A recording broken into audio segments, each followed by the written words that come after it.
अंमलबजावणी करा. प्रक्रिया पार पाडत असताना सरकारने तुम्ही म्हणलात रात्रभर मुख्यमंत्री आणि 2 उपमुख्यमंत्री बसलेत म्हणून सांगायला लागलंय. ते जर रात्रभर बसले असले तरी इतकं खिचकट करायची गरज नाही, एवढा विचार करायची गरज नाही. मी आत्ता सांगितलेली पद्धत जरी केली तरीही ते लागू होतंय. आत्तापर्यंत सांगितलेली ही पद्धत आणि यापुढं 83 क्रमांकानुसार तत्सम आणि पोटजात म्हणून गॅजेटचा आधार घेऊन तीनही मराठवाड्यातला सगळा मराठा कुणबी आहे. सातारा संस्थांच्या गॅजेटियर बद्दल पण तेच विषय.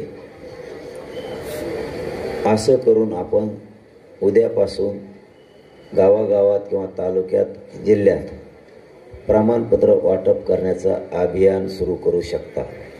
पुन्हा एकदा सांगतो,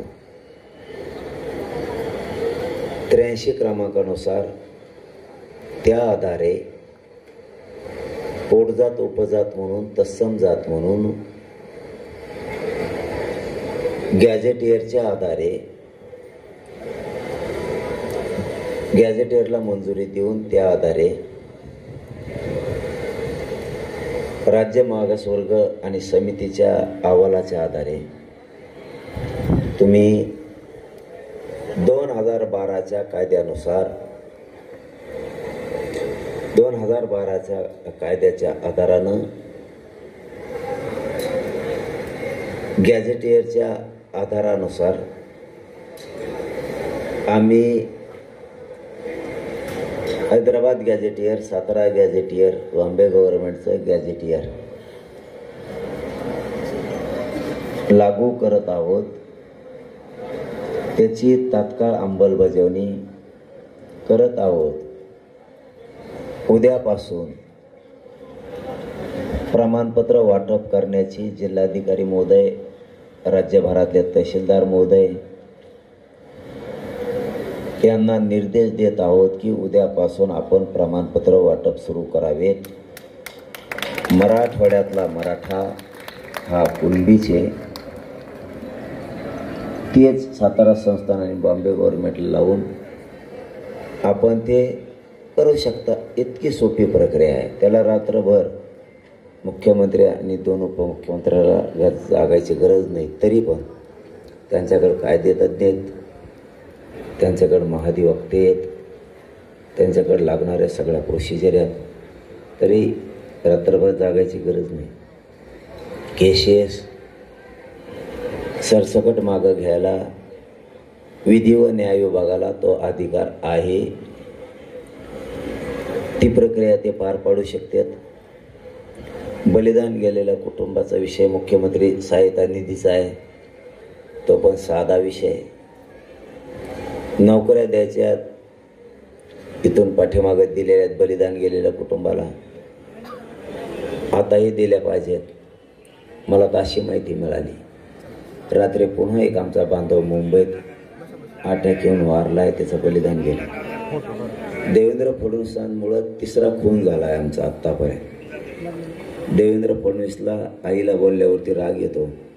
आमच्या आईचं लेकरू गेलं, आईच्या कुशीत खेळणारं सोन्यासारखं तिचं लेकरू आरक्षणाच्या मागणीसाठी मेलं गेलं, याची लाच तुझ्या आईला किंवा तुझ्या मंत्र्याला वाटू दे.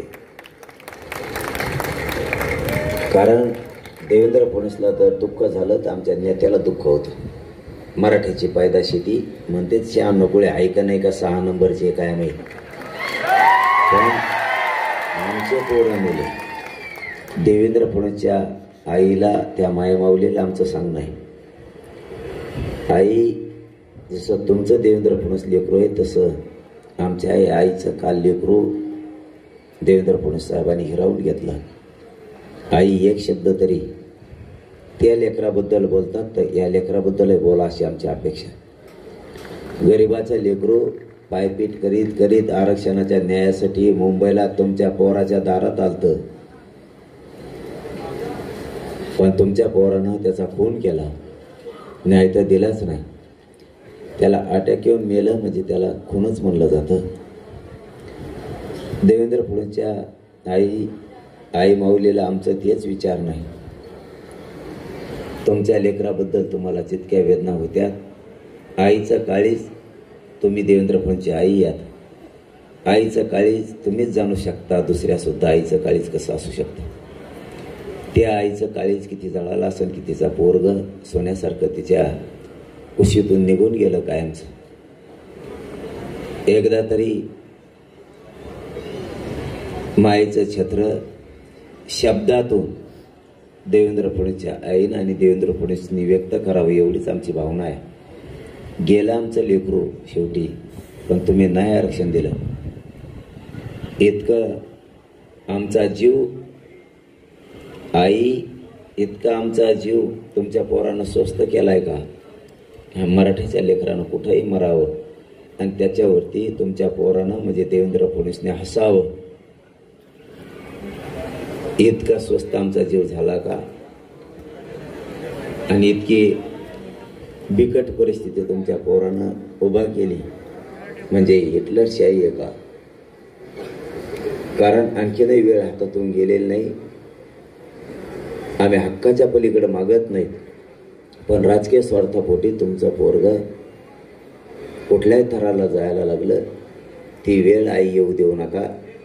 एकदा जर लोक उसळले तर काहीच बघणार नाहीत. आणखीन वेळ हातातून गेली नाही. आमची विनंती आहे, आमच्या सगळ्या लेकरांना लागतंय ते आरक्षण द्या. आणि पुन्हा शेवटी सांगतो, तुम्हाला जर माझं ऐकायचं असेल पोरांनो, तर शेवटच्या शब्दात सांगतो, तुम्ही मला तळपू नका. मी उपोषणाला बसलोय, तुम्ही शांत राहा, कुठं रस्ते अडू नका. तुम्हाला जर माझं नसेल ऐकायचं तर मग मी उपोषण सोडून देऊन घरी जातो. आणि मी तुमच्यासाठी करतो, मी तुमच्यासाठी झगडतो.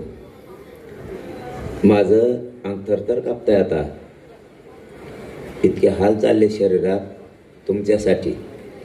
म्हणून माझं म्हणणं आहे, तुम्ही माझ्या शब्दाच्या बाहेर जाऊ नये. आत्तापर्यंत माझा राज्यातला मराठा समाज माझ्या शब्दाच्या बाहेर गेलेला नाही, ही मला पक्की गॅरंटी आहे.